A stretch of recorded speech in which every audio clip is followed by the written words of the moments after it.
یہ تو جیسے اللہ کہتا نا جو گمراہ ہوتا ہم اس کی رسی دراز کرتے جاتے ہیں آگے سے آگے جاتے. یہ پرویز اور اس کے گروہ نے نا اس کا حل کر لیا کہ یہ جو ہم کہتے ہیں نا کہ نماز پڑھنے کا طریقہ نہیں، زکوٰۃ کا احکام نہیں، وہ کہتے ہیں اسی لیے تو نہیں کہ یہ زمانے کے ساتھ بدلنے والی چیزیں. یہ حضور نے اپنے دور میں یا خلفاء نے جو مناسب سمجھا ٹھیک ہے، اس وقت وہی سنت تھی. اب اگر اسلامی حکومت قائم ہوگی اور خلیفہ وقت شورا کے مشورہ سے فیصلہ کرے گا کہ زکوٰۃ جو ہے اس کی شرح بڑھا دینی چاہیے، نصاب جو ہے یہ بھی زیادہ کر دینا تو کر سکتا.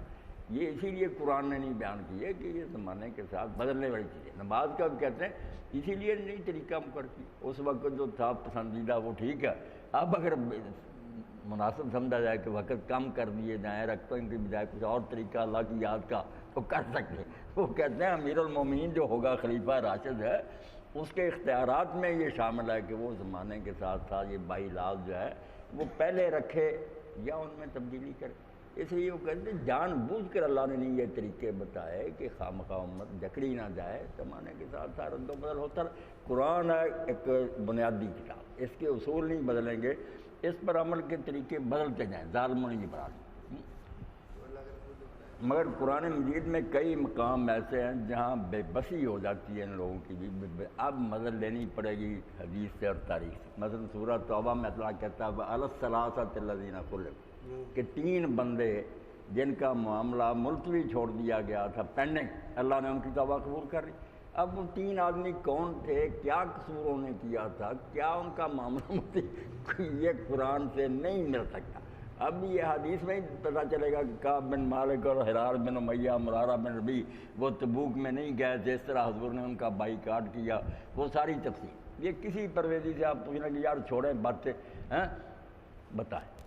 3 آدمی جن کا معاملہ ملتوی رکھا گیا تھا، اللہ نے ان کی توبہ کیا قصہ تھا. اسی طرح سورہ احزاب میں جب آ جاتا ہے کہ اس آدمی کی بات سناؤ جس پر اللہ نے رسول نے انعام کیا، تو اس سے آپ کہہ رہے تھے کہ بیوی کو طلاق نہ دو، اللہ سے ڈرو. کون تھا، کس کو طلاق دینا چاہتا تھا، کیا حضور نے کہا، کوئی نہیں پتہ چلا. وہ زید کون تھا، کیا حضور سے اس کا تعلق تھا. تو ایسی چیزیں آ جاتی ہیں.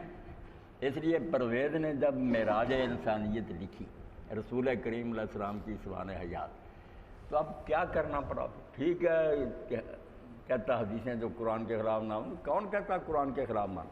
قرآن کے خلاف ہو بھی آپ ہی سمجھ بیٹھتے ہیں کہ خلاف ہے، کسی سے پوچھیں خلاف ہوگی کوئی مسلمان نہیں مانے گا، سب کو پتہ.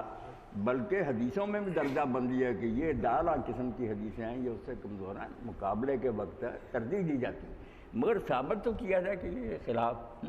تو معراج انسان اتنی بڑی ہے، حدیثوں سے بڑی، ساری حضور کی سیرت عنوان لے لیتا بعد میں ساری تشریح.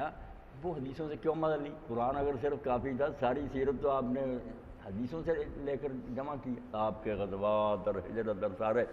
تو اس سے چارہ، اس کے بغیر چارہ ہے ہی نہیں کہ رسول اللہ کی زندگی کی تفصیل محفوظ رہے، لوگ پڑھیں رسول نے کیسے قرآن کو پیش کیا، کیا مخالفتیں ہوئیں، کس طرح پھر مسائل سے نپٹے.